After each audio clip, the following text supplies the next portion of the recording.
UDF സർക്കാരിന്റെ ആദ്യ നയപ്രഖ്യാപന പ്രസംഗത്തിൽ ഗുരുതര ചട്ടലംഘനം നടന്നതായും ആരോപണം.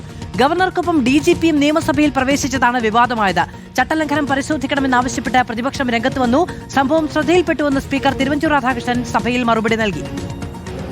VD സതീശൻ സർക്കാരിന്റെ ആദ്യ നയപ്രഖ്യാപന ദിവസത്തിലാണ് DGP റവാഡ ചന്ദ്രശേഖർ വിവാദ നായകനായത്. നിയമസഭയിലേക്ക് ഗവർണർ രാജേന്ദ്ര വിശ്വനാഥ് അർലേക്കർ എത്തിയപ്പോൾ അദ്ദേഹത്തിനൊപ്പം DGPയും ഉണ്ടായിരുന്നു. നിയമസഭയ്ക്ക് ഉള്ളിലേക്കും ഗവർണർക്കൊപ്പം സംസ്ഥാന പോലീസ് മേധാവി എത്തി.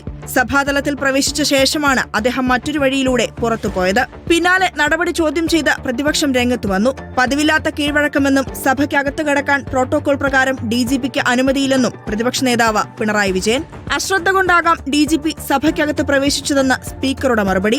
ശേഷം വാർത്താ സമ്മേളനം നടത്തിയപ്പോൾ പ്രതിപക്ഷ നേതാവ് അല്പമൊന്ന് മയപ്പെട്ടു. DGPക്ക് അറിയാതെ സംഭവിച്ചതാകാം എന്നായിരുന്നു പിണറായി വിജയന്റെ മറുപടി. സാധാരണഗതിയിൽ നിന്ന് വ്യത്യസ്തമായ ഒരു കാര്യമാണ്. അത് അറിയാതെ സംഭവിച്ചതാകാനാണ് സാധ്യത എന്നാണ് തോന്നുന്നത്. ഏതായാലും കീഴ്വഴക്കങ്ങളിലോ നമ്മുടെ നടപടിക്രമങ്ങളിലോ അത്തരമൊരു കാര്യമില്ല, ഇതേവരെ സംഭവിച്ചിട്ടില്ല.